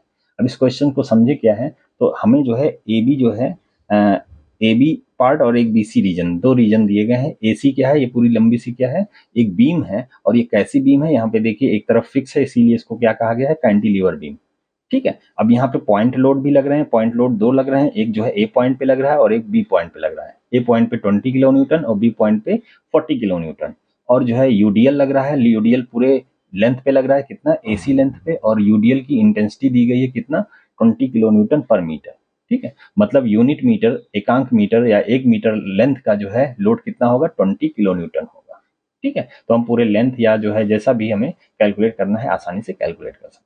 तो आइए शियर फोर्स और बेंडिंग मोमेंट डायग्राम कैसे बनाएंगे इसको देखते हैं। तो बच्चों शियर फोर्स और बेंडिंग मोमेंट डायग्राम देखते हैं इस क्वेश्चन में कैसे बनना है। तो यहाँ पे जो ये इस तरीके से दिया गया है, ये क्या है, इसको हम UDL कहते हैं, यूनिफॉर्म डिस्ट्रीब्यूटेड लोड, ठीक है। ये सारे लोड और पॉइंट लोड इन सब का SFD और BMD हमने वीडियोस जो है कि वीडियो के उसमें हमने बताया है, आप मेरा लेक्चर देख सकते हैं गुप्ता क्लासेस, ठीक है। गुप्ता क्लासेस में देख सकते हैं, वहाँ पे सारे लेक्चर्स जो है नंबर वाइज जो है दिए गए हैं SFD BMD के, वहाँ पे शुरू से आप देखिए, आपको टोटल जो है चीज़ें समझ में आ जाएंगी, ठीक है। तो यहाँ पे आइए देखते हैं कि कैसे इसको सॉल्व करते हैं। तो यहाँ पे जो है क्या है, ये कैंटिलीवर बीम दिया है। कैंटिलीवर बीम में जो है एक एडवांटेज ये होता है कि हमें कोई भी रिएक्शन फोर्स पता करने की जरूरत नहीं होती। अगर यही सिंपली सपोर्टेड बीम दिया होता तो हमें एक और जो है कहानी गढ़नी पड़ती, किसके लिए, रिएक्शन फोर्स को फाइंड करने के, ठीक है। तो यहाँ पे हमें रिएक्शन फोर्स को नहीं फाइंड करना है। अब यहाँ पे हम जो है शियर फोर्स डायग्राम बनाएंगे तो हम इधर से चलेंगे, फ्री इंड से ही, कैंटिलीवर के केस में फ्री इंड से आगे बढ़ते हैं और क्वेश्चंस को सॉल्व करते हैं। अब यहाँ पे हमें क्या दिया है, हमें जो है दो रीजन दिया है, एक AB रीजन और एक BC रीजन, जहां पे फोर्स की वैल्यू चेंज होती है। जैसे B पॉइंट पे अचानक फोर्स 40 आ गया, राइट। तो AB रीजन और BC रीजन दो रीजन बनेंगे, उस पर हमें शियर फोर्स और बेंडिंग मोमेंट निकालना पड़ेगा। शियर फोर्स होता क्या है, शियर फोर्स ऐसा फोर्स होता है जो कि बीम को जो है ट्राई करता है शियर होने के लिए, कट करने के लिए, ठीक है। उसको हम क्या बोलेंगे, शियर फोर्स। ये कैसे हम कैलकुलेट करते हैं, शियर फोर्स जिस पॉइंट पे कैलकुलेट करना होता है उसके आइदर लेफ्ट या राइट साइड में हम देखते हैं वर्टिकल फोर्स क्या लग रहा है, और जो है उसी फोर्स को हम अलजेब्राइक समेशन कर लेते हैं और वो हमारा शियर फोर्स मिल जाता है, ठीक है। ये सब मैं वीडियो में बता चुका हूँ। बेंडिंग मोमेंट क्या होता है, किसी पॉइंट पे बेंडिंग मोमेंट जो है, हम जो है उस पॉइंट पे आइदर लेफ्ट या राइट साइड में उस पॉइंट पे हम मोमेंट निकालते हैं फोर्स को यूज करते हुए, उसको हम कहते हैं बेंडिंग मोमेंट। डायग्राम क्या होता है, जो है डायग्राम में जो है शियर फोर्स की वैल्यू चेंज होती जाती है हर एक सेक्शन पे, ऐसे ही बेंडिंग मोमेंट की वैल्यू भी हर एक सेक्शन पे चेंज होती जाती है। तो बेंडिंग मोमेंट और शियर फोर्स की वैल्यूज को हम एक डायग्राम से शो करते हैं कि किस तरीके से लेंथ हम वेरी कराएंगे और किस तरह से हमारा जो है शियर फोर्स डायग्राम और बेंडिंग मोमेंट डायग्राम इस पार्टिकुलर बीम के लिए जो है बनेगा, वो चीज हम बनाएंगे, जिससे हमें ये पता चलेगा किस पॉइंट पे शियर फोर्स कितना लग रहा है, उस पॉइंट पे बेंडिंग मोमेंट कितना लग रहा है, आसानी से हम कैलकुलेट कर सकते हैं। तो आइए देखते हैं। तो यहाँ से हम फ्री इंड से आगे बढ़ते हैं। तो पहले हम यहाँ पे एक लाइन ऐसे बनाएंगे, पूरे बीम को, लेंथ को ऐसे बना लेंगे, ठीक है। अब यहाँ पे रीजन जो है अलग अलग हो रहा है, तो इस पे हम B पॉइंट रख देंगे, और ये हमारा C पॉइंट है, और ये क्या है, A पॉइंट, ऐसे हम बनाएंगे। अब देखेंगे, अब हम जो है क्या करेंगे कि जो है एक स्मॉल जो है डिस्टेंस लेंगे, जिसपे हम, जिस पॉइंट पे हम बेंडिंग या शियर फोर्स की वैल्यू कैलकुलेट, मान लीजिए हम यहाँ से जो है X डिस्टेंस पे हमने यहाँ पे जो है शियर फोर्स की वैल्यू कैलकुलेट करनी है। तो हम यहाँ पे लिखेंगे शियर फोर्स, हम सारे कैलकुलेशन राइट साइड में करेंगे। शियर फोर्स हम कैलकुलेट कर रहे हैं, रीजन कौन सा है, हमने AB रीजन लिया है, AB रीजन में लिया है, राइट। ए बी रीजन में शेयर फोर्स कैलकुलेट कर रहे हैं एट डिस्टेंस एक्स पे, तो यहाँ पे हम खड़े हो जाएंगे और लेफ्ट हैंड साइड में देखेंगे शेयर फोर्स कितना आ रहा है। तो शेयर फोर्स हमें 20 किलो न्यूटन ये लग रहा है पॉइंट लोड, और एक यूडीएल लग रहा है, वो कितना है एक्स लेंथ। यूनिट लेंथ का यूडीएल का लोड कितना है 20, तो एक्स लेंथ का कितना हो जाएगा 20x, और दोनों डाउनवर्ड लग रहे हैं। डाउनवर्ड लग रहे हैं मतलब ये बीम क्या हो रही, नीचे आ रही। इसका अगर हम साइन कन्वेंशन देखें तो कुछ ऐसा दिखेगा, ये बीम नीचे आ रही छोटा सा पार्ट, और जो है बाकी सारा ऊपर है। मतलब इस टाइप से जो है बीम का जो है सेप हो रहा है, बीम का जो है इस तरीके से जो है कट हो रहा है। इस केस में क्या होता है, शियर फोर्स क्या होता है निगेटिव लेते हैं, शियर फोर्स क्या होता है निगेटिव लेते हैं। ठीक है, शियर फोर्स निगेटिव लेते हैं और बेंडिंग मोमेंट भी जो है निगेटिव लेते हैं, क्योंकि बेंडिंग मोमेंट का केस कैसा होता है, बेंडिंग मोमेंट भी क्या होता है, हॉगिंग का केस होता है। ऐसे बीम कैसे हो रही, ऐसे हो रही, तो इसमें हम बेंडिंग मोमेंट निगेटिव ले लेंगे। बेंडिंग मोमेंट क्या लेंगे, निगेटिव लेंगे, राइट। तो अब इस जो है इसके लिए शेयर फोर्स की वैल्यू अगर हम ए बी रीजन में लिखेंगे तो क्या हो जाएगा, एक तो हो जाएगा जो है -20, माइनस इसलिए लिया क्योंकि निगेटिव होगा साइन कन्वेंशन, और एक होगा इतने जो है इतने लेंथ का जो है फोर्स कितना होगा 20 मल्टीप्लाइड बाई एक्स, क्योंकि एक्स का लेना है, तो 20 इंटू एक्स हो जाएगा। तो ये शेयर फोर्स का जो है हमारे पास इक्वेशन मिल गया। अब इस इक्वेशन को ध्यान से देखें तो जो है एक्स इक्वल 0 पर शेयर फोर्स की वैल्यू एट एक्स इक्वल 0 पे क्या हो जाएगा, -20 हो जाएगा, और shear force X equal to अगर हम ये लेंथ रखें, और ये लेंथ कितना दिया है इसको लिख लीजिए, ये 1 मीटर दिया है और ये कितना दिया है 2 मीटर दिया है। ठीक है, 1 रखें तो कितना हो जाएगा, यहाँ पे एक्स की वैल्यू 1 रख देंगे तो -20 क्या हो जाएगा, shear force at X equal to 1 कितना हो जाएगा, -40 हो जाएगा। कितना हो जाएगा, -40। और ये एक्सप्रेशन कैसा है, लीनियर एक्सप्रेशन है। ये एक्सप्रेशन कैसा है, लीनियर एक्सप्रेशन है। तो लीनियर एक्सप्रेशन है तो हम यहाँ देख सकते हैं लीनियर एक्सप्रेशन है। इसका मतलब क्या होगा, यहाँ से यहाँ के बीच ऐसे लाइन बनेगी, ऐसे लाइन बनेगी, और यहाँ पे कितना वैल्यू है -20 है, तो -20 ऐसे नीचे जाएगा क्योंकि निगेटिव है, ये 20 हो गई, और यहाँ पे क्या होगा 40 होगा, -40 है, तो यहाँ पे ऐसे ऐसे लाइन ड्रॉ कर दें, ऐसे इस तरीके से लाइन ड्रॉ कर दें। ये क्या होगा 40 निगेटिव डायरेक्शन। तो ये इस रीजन के लिए शेयर फोर्स डायग्राम हमने बना लिया। ऐसे ही शेयर फोर्स डायग्राम हम जो है किस रीजन के लिए देखेंगे, ए बी रीजन हो गया। अब बीसी रीजन की बात करेंगे, तो बीसी रीजन में शेयर फोर्स लिखेंगे। फिर हमने जो है क्या करना है, हमें यहाँ से एक्स डिस्टेंस पे कोई जो है एक पॉइंट लेना है जहाँ पे हमें शेयर फोर्स लिखना है। तो शेयर फोर्स हम यहाँ पे खड़े हो जाएंगे और फिर जो है देखेंगे कि लेफ्ट हैंड साइड में फोर्स कितना लग रहा है। तो लेफ्ट हैंड साइड में 2 पॉइंट फोर्स हमें दिख रहे हैं, 20 और 40 डाउनवर्ड दिख रहे हैं। तो क्या हो जाएगा, shear force is equal to हो जाएगा -20 -40, 2 फोर्स लग रहे हैं, और साथ ही साथ इतना डिस्टेंस पूरा क्या है, यूडीएल है। यूडीएल है, यूनिट डिस्टेंस का कितना दिया है 20 किलो न्यूटन। ये पूरा डिस्टेंस कितना होगा, ये एक्स है, तो ये और ये कितना है 1, तो क्या होगा 1 + x, और ये भी डाउनवर्ड लग रहा है, माइनस माइनस हो जाएगा कितना 1 + x इंटू जो है कितना हो जाएगा 20, ये हो जाएगा। ये भी जो है लीनियर इक्वेशन है, इसमें भी लाइन ऐसे ही लाइन बनेगी। अब x इक्वल 0 पे हम देखें तो शेयर फोर्स कितना हो जाएगा, यहाँ पे 0 पुट करें तो ये 0 हो जाएगा, तो कितना हो जाएगा -20 -40 -20, ये कितना हो जाएगा, ये हो जाएगा -80 हो जाएगा। इसको सॉल्व करें, x इक्वल 0 यहाँ पे रख दें तो क्या होगा, ये -1 × 20 -20 -40 -60 और -20 -80 हो जाएगा, राइट।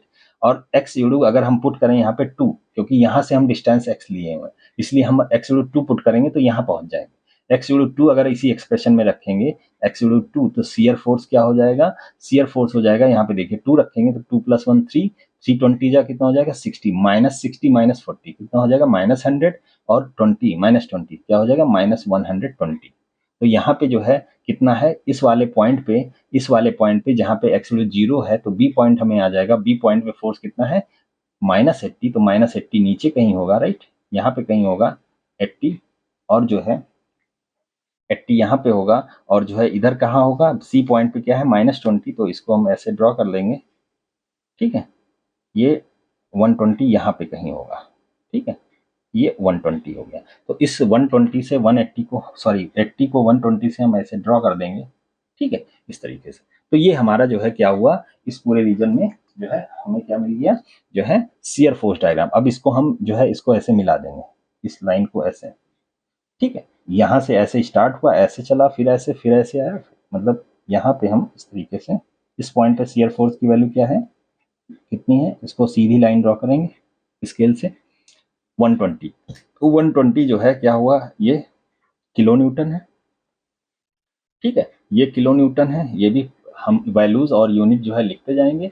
अब जो है यहाँ पे निगेटिव क्यों नहीं लिखा हमने, इसका रीजन ये है क्योंकि जो निगेटिव हम बनाते हैं वो अगर इस लाइन के नीचे बनाते हैं तो ऑलरेडी उसको हम निगेटिव कहते हैं। इसके ऊपर अगर पॉजिटिव होता तो इसके ऊपर बनाते, राइट।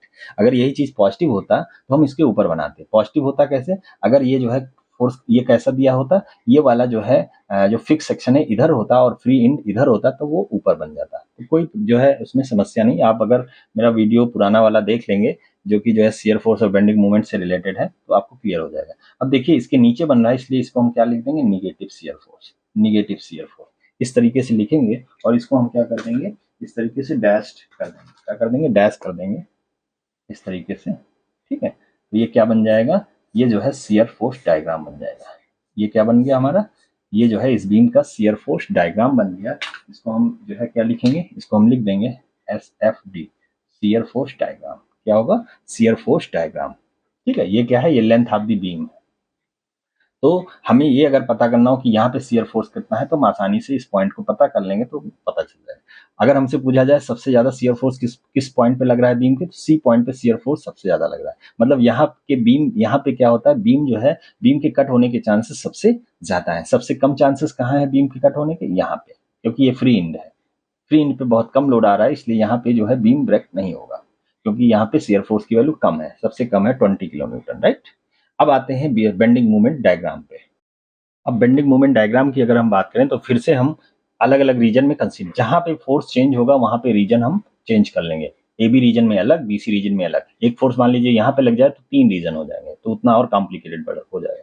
तो ए बी रीजन में बात करते हैं तो यहाँ पे हम यहाँ पे खड़े हैं। हमने आपको बताया बेंडिंग मोमेंट को पता करने के लिए क्या करना पड़ेगा, जिस पॉइंट पे हमें बेंडिंग मोमेंट निकालना वहां पे खड़े हो गया, हम आइदर लेफ्ट या राइट को जो है हम फोर्सेस की वैल्यू जो है पता कर लें, और या मोमेंट को की वैल्यू पता कर लें, जिस फोर्स के कारण मूवमेंट आ रहा है नेट मूवमेंट यहाँ पे निकाल लें तो हमें वो क्या हो जाएगा, इस पॉइंट पे बेंडिंग मोमेंट की वैल्यू पता चल जाएगी। तो यहाँ पे हम मान लीजिए खड़े हैं, ठीक है। अब लेफ्ट हैंड साइड में कम फोर्स है, एक ये और इस छोटा सा है, राइट साइड में इतना लंबा सा है, तो इसलिए हम लेफ्ट हैंड साइड को ही देख करते हुए हम मूवमेंट की वैल्यू पता करेंगे। अब यहाँ पे हम खड़े हो गए हैं, अब लेफ्ट हैंड साइड में जो फोर्स है 20 किलो न्यूटन, 20 किलो न्यूटन है, तो इसके कारण मूवमेंट क्या होगा, निगेटिव आएगा, राइट। इसके कारण मूवमेंट क्या होगा, निगेटिव, ठीक है।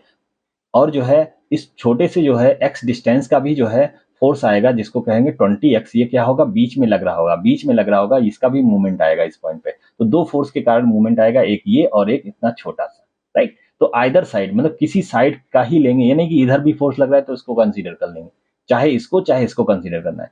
इधर इसलिए नहीं कंसीडर करेंगे क्योंकि यहाँ पे जो है रिएक्शंस हमें नहीं पता है क्या होंगे, हमें रिएक्शन पता करने में बड़ी प्रॉब्लम होगी। 3 टाइप के रिएक्शन इसमें होंगे, एक मूवमेंट होगा, एक हॉरिजॉन्टल और एक वर्टिकल। इसीलिए हम इधर के ही सॉल्व करेंगे और सबसे सिंपल होता है, राइट। तो ए बी रीजन की बात करें तो हमारा बेंडिंग मूवमेंट का एक्सप्रेशन क्या हो जाएगा, बेंडिंग मूवमेंट क्या हो जाएगा एक्सप्रेशन इस रीजन में। लेफ्ट हैंड साइड में देखिए 20 इंटू क्या हो जाएगा, 20 इंटू ये डिस्टेंस कितना है x, तो फोर्स इंटू परपेंडिकुलर डिस्टेंस होता है, और ये माइनस लेंगे क्योंकि बेंडिंग मूवमेंट भी जो है कैसा है, हॉगिंग का केस है। ये कैसा केस है, हॉगिंग का केस है, और इसलिए इसको निगेटिव लेंगे तो क्या होगा, -20 इंटू एक्स हो जाएगा, राइट। उसके बाद इतना जो है जो लोड लग रहा है यूडीएल, इसका लोड कितना हो जाएगा, 20 इंटू 20 क्या हो जाएगा, ये दिया है इंटेंसिटी 20 इंटू एक्स, तो फोर्स की वैल्यू क्या हो जाएगी, -20x, ठीक है। अब जो है ये फोर्स हो गया मल्टीप्लाइड बाय परपेंडिकुलर डिस्टेंस, तो ये फोर्स क्या होगा, सेंटर पे लग रहा होगा। हमने आपको बताया यूडीएल का जो है टोटल लोड उसके सेंटर पे लगता है, ये वीडियोस में मैंने कई बार बताया, ठीक है, एसएफडी वीएमडी के लेक्चर्स में। तो यहाँ पे लगेगा, इसका बीच का डिस्टेंस कितना हो जाएगा, x/2, क्योंकि ये टोटल x है, सेंटर पे लगेगा तो यहाँ से डिस्टेंस x/2, तो हम डिस्टेंस से मल्टीप्लाई कर देंगे x/2 से, राइट। तो ये हमारा बेंडिंग मूवमेंट का एक्सप्रेशन हो गया। इसको थोड़ा सॉल्व कर लें तो क्या होगा, -20x माइनस 2 10 जा, ये जो है कितना हो जाएगा, 10 हो जाएगा, 10x²। अब हमें जो है एट x0 पे, मतलब ए पॉइंट पे बेंडिंग मूवमेंट निकालना है, तो बेंडिंग मूवमेंट एट ए क्या करेंगे, x बराबर 0 कर देंगे तो कितना हो जाएगा, x 0 कर देंगे तो यहाँ पे 0 आ जाएगा, और बेंडिंग मूवमेंट हमें b पे निकालना है, तो उस केस में x बराबर क्या करेंगे, b पे निकालना है तो x बराबर कितना रखेंगे, देखो b पर पहुंचने के लिए हमें x की वैल्यू यहाँ तक रखनी पड़ेगी, कितनी, 1, तो हम x वैल्यू कितना रख देंगे, 1 मीटर रख देंगे। तो इस केस में b पर हमें बेंडिंग मोमेंट कितना हो जाएगा, देखिए ध्यान से, x की वैल्यू 1 रख दिया तो -20 इंटू 1 -20, ये भी 1 -10, तो क्या हो जाएगा, -30 kilo newton, -30 kilo newton metre, ठीक है, क्योंकि बेंडिंग मोमेंट है फोर्स इंटू डिस्टेंस, राइट। तो -30 हो गया। अब -30 है इस पॉइंट पे, तो हम यहाँ पे हम -30 ये जो है हमने, तो ये बच्चों हमने क्या लिख लिया, -30 मान लीजिए ये डिस्टेंस है, हमने यहाँ पे लिख लिया, राइट।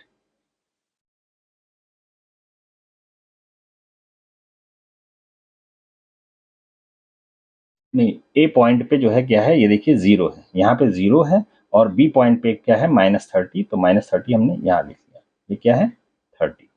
और इसमें इक्वेशंस देखिए कैसा है, ये पैराबोला का इक्वेशन है, मतलब एक्स स्क्वायर है, एक्स स्क्वायर है, इसका मतलब क्या है, यहाँ पे कर्व बनेगा, क्या बनेगा, कर्व बनेगा। जैसे यहाँ पे लाइन बन रही थी जब लीनियर था, तो यहाँ पे क्या बनेगा बेटा, कर्व बनेगा। तो हम कर्व कैसे बनाएंगे, ऐसे बनाएंगे, कैसे बनाएंगे, इस तरीके से हम कर्व बना देंगे, राइट। ये हो गया। नेक्स्ट जो है क्या है, इसमें बेंडिंग मोमेंट हम बीसी रीजन में कैलकुलेट करते हैं। तो बीसी रीजन में क्या हो जाएगा, वही चीज, यहाँ पे हम खड़े हो जाएं, बेंडिंग मोमेंट की वैल्यू कैलकुलेट कर लें। अब इधर जितने फोर्स लग रहे हैं सबको कंसीडर करना पड़ेगा।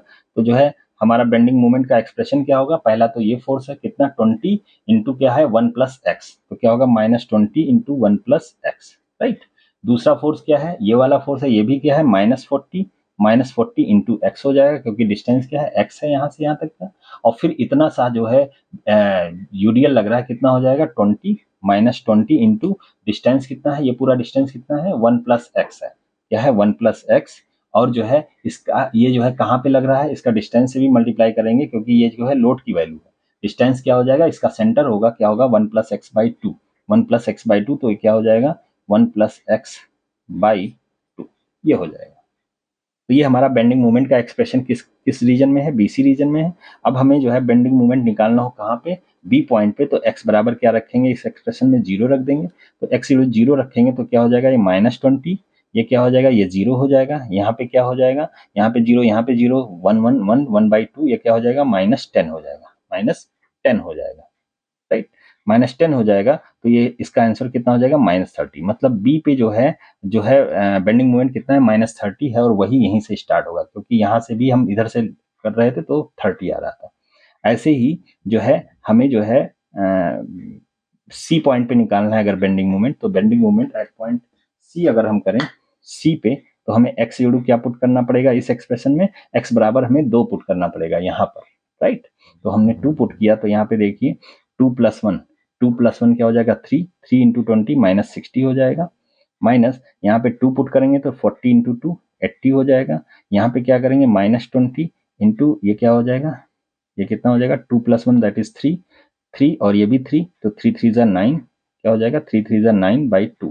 तो ये आंसर कितना आ जाएगा इसमें, इसमें आ जाएगा, इसको हम कट कर देंगे 10 आ जाएगा। तो -60 -80 और -90, -60 -80 और -90, 10 9 ज़ा 90, ये कितना हो जाएगा 9 8 230, कितना हो जाएगा 230 -230, ये हो जाएगा। तो यहाँ पे जो है वैल्यू कितनी आएगी, -230, मतलब यहाँ पे कहीं आएगी, राइट। तो ये वैल्यू कितना हो जाएगी 230 किलो न्यूटन मीटर, राइट। यहाँ पे क्या है 30 किलो न्यूटन मीटर, यहाँ पे क्या है 0, ये जो है 30 यहाँ नहीं होगा। अब यहाँ पे जो है हम कैसे बनाएंगे इसको, जो है यहाँ से क्या कर लेंगे, इसको ऐसे लाइन ड्रॉ कर लेंगे, थोड़ा टेढ़ा बन रहा है लेकिन टेढ़ा नहीं, ये सीधी लाइन बननी चाहिए, ठीक है। और फिर जो है हम क्या करेंगे, इसको यहाँ से यहाँ पर जो है, और ये इक्वेशन देखिए ध्यान से, एक्स स्क्वायर का आएगा, क्योंकि एक्स एक्स मल्टीप्लाई होगा, तो यहाँ पे भी पैराबोला आएगा। अगर लीनियर होता, एक्स केवल आता, तो वहां से भी हम यहाँ पे, ठीक है, ऐसा बना देंगे। ये जो है हमारा बेंडिंग मोमेंट डायग्राम हो गया। और बेंडिंग मोमेंट डायग्राम, इसको भी ऐसे हम सेट कर देंगे। हमारा बेंडिंग मोमेंट डायग्राम भी क्या होगा, निगेटिव होगा, क्योंकि नीचे बन रहा है, क्योंकि नीचे बन रहा है, तो इसलिए इसको भी हम क्या लिख देंगे, इसको हम लिख देंगे BMD निगेटिव, क्या लिख देंगे BMD निगेटिव। अब इस बेंडिंग मोमेंट डायग्राम को देख के हम पता चल रहा है कि जो है सबसे कम बेंडिंग मोमेंट कहाँ होगा, ए पर होगा। मतलब बीम सबसे कम बेंड कहाँ पे होगी, ए पे। सबसे ज्यादा बेंड कहाँ पे होगी, सी पॉइंट पे, क्योंकि यहीं पे जो है क्या है फिक्स है, पूरा लोड इस पे आ रहा है यहाँ पे, इसलिए सबसे ज्यादा बेंड कहाँ से होगी, यहाँ पे होगी, राइट। हमें अगर निकालना हो कि बेंडिंग मोमेंट इस पॉइंट पे कितना होगा, तो भी हम आसानी से कैलकुलेट कर सकते हैं। तो बच्चों ये जो है SFD और BMD का जो है क्लियर हो गया। आगे फिर जो है और देखते हैं। तो बच्चों नेक्स्ट जो क्वेश्चन है, क्वेश्चन नंबर सेकंड का C part, state and prove the following theorems of the moment of inertia of the plane figure.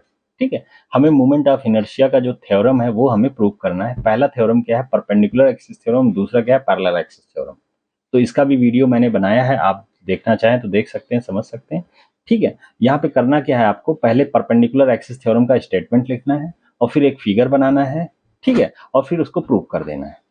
ऐसे ही पैरेलल एक्सिस थ्योरम का स्टेटमेंट लिखना है, फिगर बनाना है और फिर उसका प्रूफ जो है 4-5 लाइन है वो लिख देना है।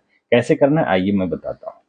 ठीक है, तो यहाँ पे जो है आपको दिया है, पहले हमें स्टेटमेंट लिखना है। क्या लिखना है, परपेंडिकुलर एक्सिस थ्योरम का स्टेटमेंट लिखना है, राइट।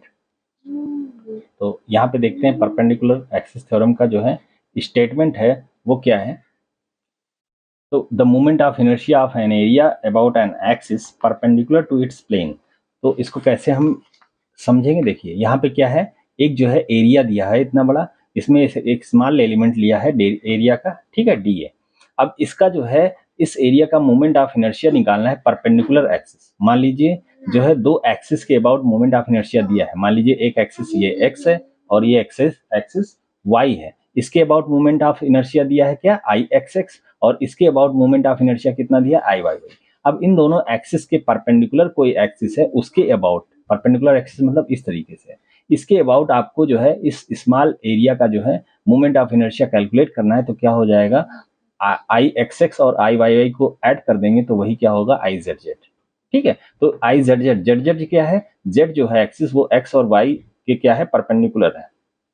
तो इसी को हमें यहाँ पे वर्डिंग में लिख लेना है कि the moment of inertia of an area about an axis perpendicular to its plane. मतलब ये इसका प्लेन है एक्स वाई प्लेन और इसके परपेंडिकुलर जो होगा वो कौन सा होगा, जेड एक्सिस होगा। ठीक ठीक है, its plane at any point O, किस पॉइंट की बात कर रहा है, ओ पॉइंट से पास हो रहा है, is equal to the sum of the moments of inertia about any two mutually perpendicular axis through the same point. मतलब सेम पॉइंट से जो है जो टू म्यूचुअली परपेंडिकुलर कौन सा है, ओ एक्स और ओ वाई, मतलब एक्स एक्स और एक्स वाई के जो है अबाउट मोमेंट ऑफ इनर्शिया जो है उसको जो है आप जो है सम कर देंगे तो आपको जो है जेड एक्सिस के अबाउट मोमेंट ऑफ इनर्शिया पता कर चल जाएगा। तो आई जेड जेड क्या होगा, आई X X plus I Y Y. ठीक है, ये स्टेटमेंट लिखेंगे, फिर ये फिगर बनाएंगे। फिगर में जो है एक एरिया लिखेंगे, वाई एक्सिस और एक्स एक्सिस इस तरह से ड्रा करेंगे, इसको ओ लिखेंगे। यहाँ से यहाँ तक का डिस्टेंस क्या है, एक्स है, ये एक्स लिखेंगे। यहाँ से वर्टिकल डिस्टेंस क्या है, वाई है, और ये क्या है, आर जो है, आर जो है क्या है कि जो है हम जिस एक्सिस के अबाउट कर रहे हैं उसका परपेंडिकुलर डिस्टेंस है इस एरिया का। तो फाइनली जो है हमें प्रूव जब करना है तो हम क्या लिखेंगे, I Z Z equal to summation of R square D A. ठीक है, ये क्या हो जाएगा, आर स्क्वायर की वैल्यू क्या हो जाएगी, एक ट्राइंगल बन रहा है यहाँ पे, राइट एंगल ट्राइंगल। ये क्या है, हाइपोटेनस है। ये क्या है, base, base is equal to X के बराबर है। ये क्या है, परपेंडिकुलर है, y के बराबर है, तो X square plus Y square R square की जगह लिख देंगे। डी ए, ये अलग अलग जब करेंगे डी ए मल्टीप्लाई होगा तो हमें एक ये जो है मिलेगा और एक ये जो है कंपोनेंट मिलेगा। इस कंपोनेंट को ध्यान से देखिए तो ये है आई एक्स एक्स और इसको हम देखें तो क्या है, ये आई वाई वाई। इसलिए यहाँ पे हम लिख सकते हैं I Z Z equal to I X X plus I Y. तो यहाँ पे ये प्रूफ भी हो गया। ये क्या है, ये प्रूफ है इसका। ये फिगर जरूर बनाना है आपको, प्रूफ इतना केवल करना है, 3-4 लाइन है प्रूफ, और स्टेटमेंट केवल लिखना है, बस इतना लिखना है, आपका कंप्लीट हो गया। नेक्स्ट जो है इसी में जो है क्या है, parallel axis theorem. Parallel axis theorem क्या होता है, यहाँ पे हम देख सकते हैं, इसका स्टेटमेंट लिखेंगे। इसका स्टेटमेंट क्या कहता है कि moment of inertia about any axis in the plane of an area is equal to the sum of the moment of inertia about a parallel centroidal axis and the product of area and square of the distance between the two parallel axes।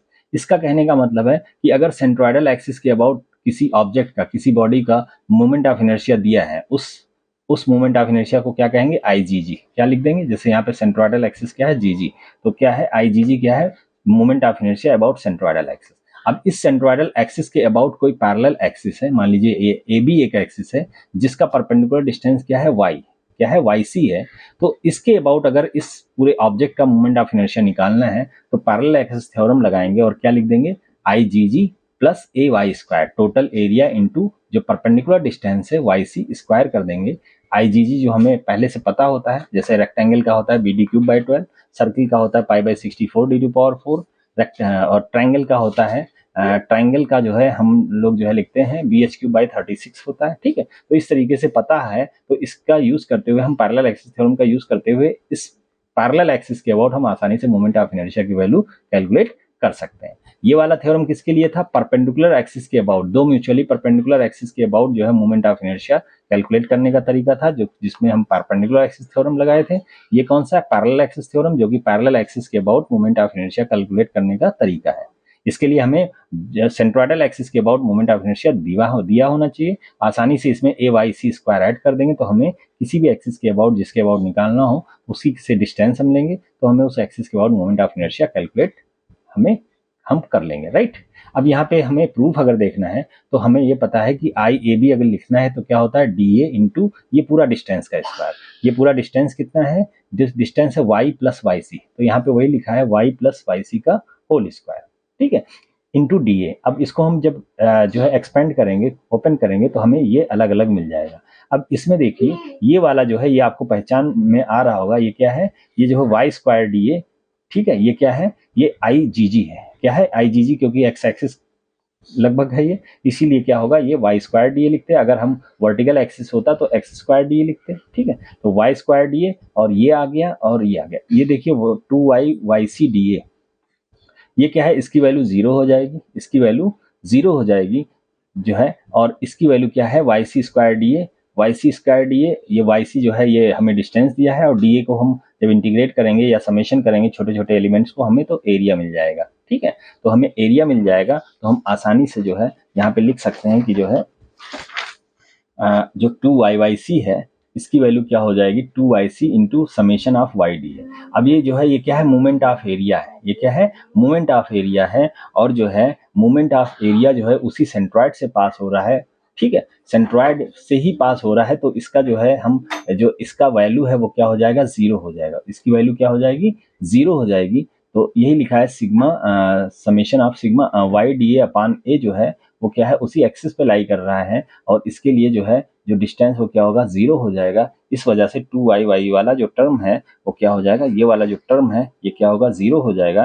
तो इसलिए हम जो है उसको neglect कर सकते हैं। तो हमारा जो है फाइनल जो है हमें क्या मिल जाएगा? हमें फाइनल जो है हमें फार्मूला जो है I A B is equal to I G G plus A Y C square मिल जाएगा, जो कि ये कौन सा स्टेटमेंट है? किसका? Parallel axis theorem. तो इस तरीके से दोनों थ्योरम्स के बारे में हम फिगर बनाएंगे, उसका स्टेटमेंट लिखेंगे और 4-5 लाइन में हम प्रूव कर देंगे, तो हमें परपेंडिकुलर और पैरेलल एक्सिस थ्योरम जो है वो हम कंप्लीट कर लेंगे, राइट। अब हम जो है नेक्स्ट क्वेश्चन की तरफ अप्रोच करते हैं, जो है नेक्स्ट क्वेश्चन हमारा क्या है? Draw the stress strain curve for mild steel and explain the silent point on it. तो हमें माइल्ड स्टील के लिए जो है स्ट्रेस स्ट्रेन डायग्राम बनाना है। स्ट्रेस स्ट्रेन डायग्राम होता क्या है? मैंने वीडियोस में जो है बनाया है, बहुत अच्छे से आपको समझाया भी है। आप 75 लेक्चर नंबर से आगे देख लीजिए, वहाँ पे आपको ये चीज़ बताया गया है। फिर भी यहाँ पे मैं थोड़ा सा एक्सप्लेन कर देता हूँ कि स्ट्रेस स्ट्रेन डायग्राम होता क्या है। ऐसा डायग्राम जो स्ट्रेस और स्ट्रेन के बीच में रिलेशन को बताता है उसको स्ट्रेस स्ट्रेन डायग्राम कर्व कहते हैं या डायग्राम कहते हैं। वाई एक्सिस पे हम क्या दिखाते हैं? स्ट्रेस। एक्स एक्सिस पे क्या दिखाते हैं? स्ट्रेन। और जो डायग्राम बनता है उसको हम यहाँ पे जो है बना के आपको दिखाते हैं। तो बच्चों यहाँ पे स्ट्रेस स्ट्रेन डायग्राम हम वाई एक्सिस पे क्या लिखेंगे? वाई एक्सिस पे स्ट्रेस को हम दिखाएंगे, इसको दिखाएंगे स्ट्रेस को, और जो स्ट्रेन है वो हम एक्स एक्सिस पे जो है दिखाएंगे, ठीक है। इन दोनों के बीच में एक कर्व हमें मिलेगा जिसको हम स्ट्रेस स्ट्रेन डायग्राम कहते हैं। अब ये डायग्राम हमें कैसे बनता है, कैसे मिलता है, ये हमने आपको बताया था टेंसाइल टेस्ट में जो है ये डायग्राम बनता है, और ये चीज हमने आपको जो है वीडियोज में भी बताया है। अगर आपको जो है देखना है तो वहाँ पे वीडियोज हमारा देख लीजिए, वहाँ पे आपको क्लियर हो जाएगा। फिर भी जो है यहाँ पे हम जो है स्ट्रेस स्ट्रेन डायग्राम यहाँ पे डिटेल में देखते हैं, ठीक है। तो स्ट्रेस स्ट्रेन डायग्राम बेसिकली जो है एक डायग्राम होता है जो कि स्ट्रेस और स्ट्रेन के बीच में बिहेवियर शो करता है।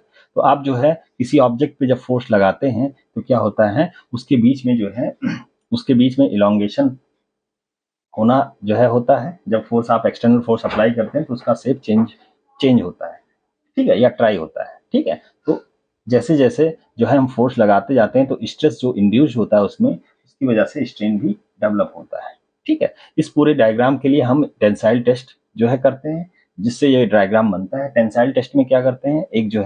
एक जो है स्पेसिमेन लेते हैं, इस तरीके से स्पेसिमेन लेते हैं। उस स्पेसिमेन को क्या करते हैं? इस मशीन पे हम टेस्ट कराते हैं, लगाते हैं, और जो है उस पर टेंसाइल फोर्स इस तरह से अप्लाई करते हैं, और कितना इलांगेशन हो रहा है वो हम कैलकुलेट करते हैं, और फिर जो है उसको इस पॉइंट पे हम यहाँ पे ग्राफ पे हम पॉइंट्स लिखते हैं, राइट। तो इस तरीके से हमें एक डायग्राम मिलता है।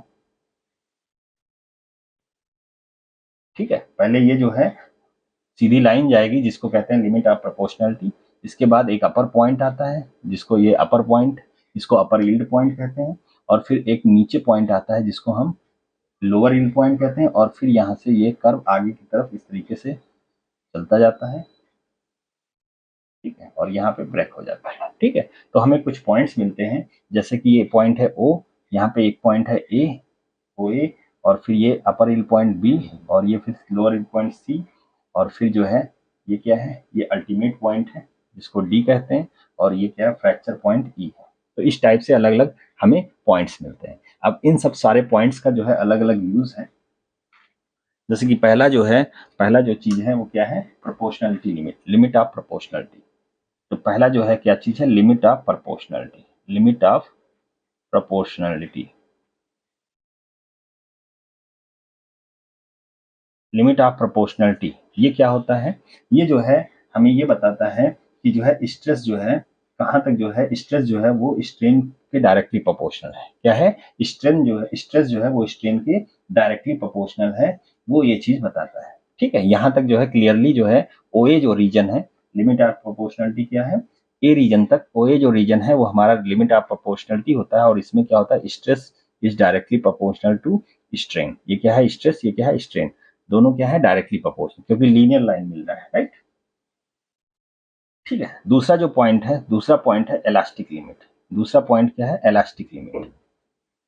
इलास्टिक लिमिट, इलास्टिक लिमिट क्या होता है, इलास्टिक लिमिट जो है ये लिमिटिंग वैल्यू ऑफ स्ट्रेस होता है, जहां तक मटेरियल को स्ट्रेस आप करेंगे और देन जो है आप अगर फोर्स को रिलीज करेंगे तो फिर से जो है वो जो है जो डिफॉर्मेशन होता है वो जो है रिगेन हो जाता है, दोबारा उसी अपना शेप में वापस आ जाता है। ठीक है, ठीक है, तो ये थोड़ा सा इसके आगे होता है जिसको हम इलास्टिक लिमिट कहते हैं। इस लिमिट तक जो है आप क्या कहते हैं कि जो है इट इज दी, इसको हम लिख सकते हैं, it is the limiting limiting limiting value of stress, value of stress. इसके बारे में डिटेल में मैंने वीडियोस में आपको बताया, अगर आपको अच्छे से समझना हो तो वो वीडियो देख सकते हैं। Stress up to which up to which up to which material regain their shape regain their shape after removal of the load।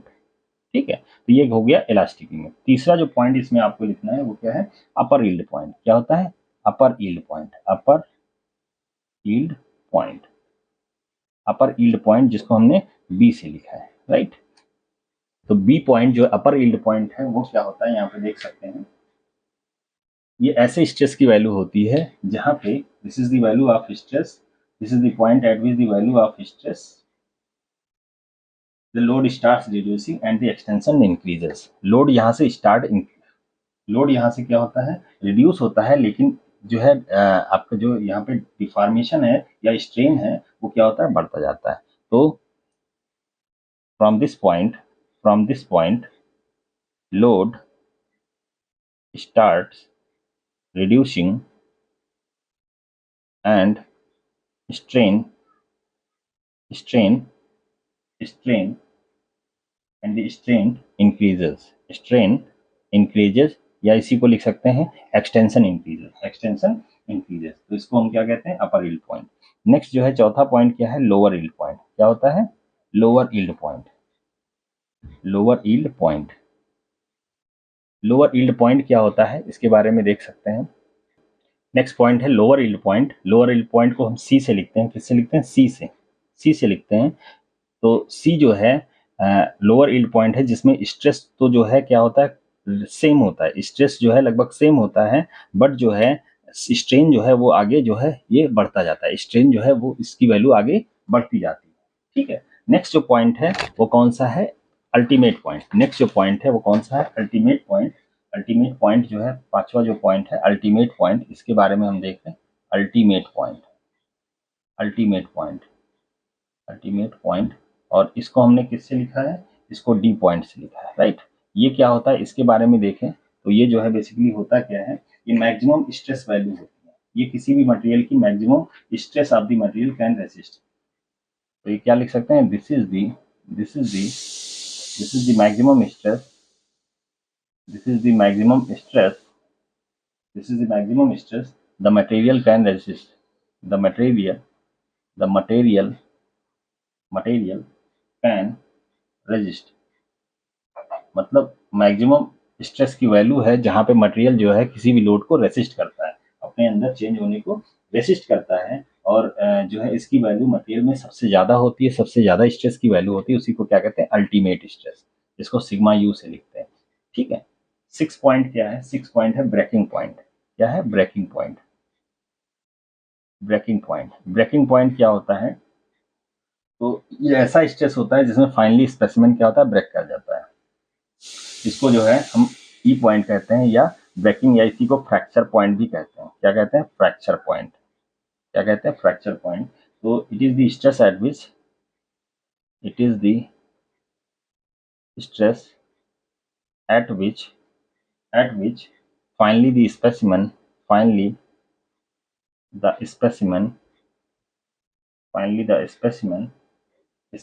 fails या फेल्स हो जाता है, और इसी को हम क्या कहते हैं, ब्रेकिंग पॉइंट। क्या कहते हैं, ब्रेकिंग पॉइंट।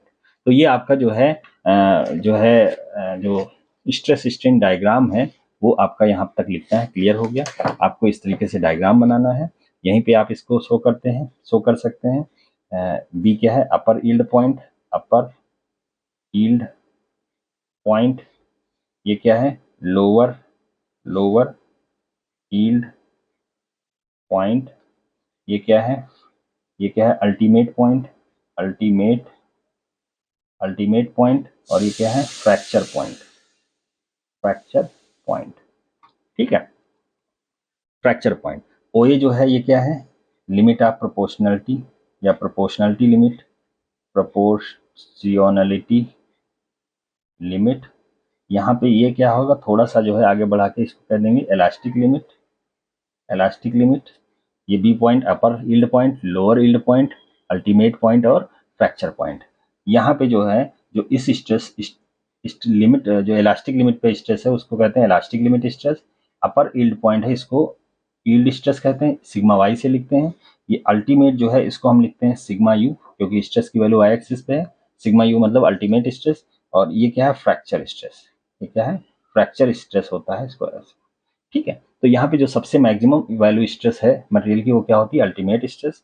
ठीक है, और इलास्टिक लिमिट तक जो है क्या होता है, हुक्स लॉ को फॉलो होता है ना। Up to the elastic limit Hooke's law follow होता है, stress is directly proportional to strain, इसी को हुक्स लॉ कहते हैं कि up to elastic limit stress is directly proportional to strain. तो ये हमारा जो है यहाँ तक जो है सेक्शन बी जो है वो जो है आपका क्लियर हुआ। चारों क्वेश्चन हमने आपको जो है यहाँ पे दिखाया लगा के। अब जो है नेक्स्ट जो सेक्शन है सी, सेक्शन सी से जो है क्वेश्चन हम सॉल्व करेंगे, इसको आगे जो है वीडियो में कंप्लीट करेंगे। तो थैंक यू वेरी मच। आप लोग को जो है ये सब्सक्राइब कर लीजिए मेरा चैनल, और जो है अच्छे से देखिए और जो है परफॉर्म करिए एग्जामिनेशन में। Thank you very much.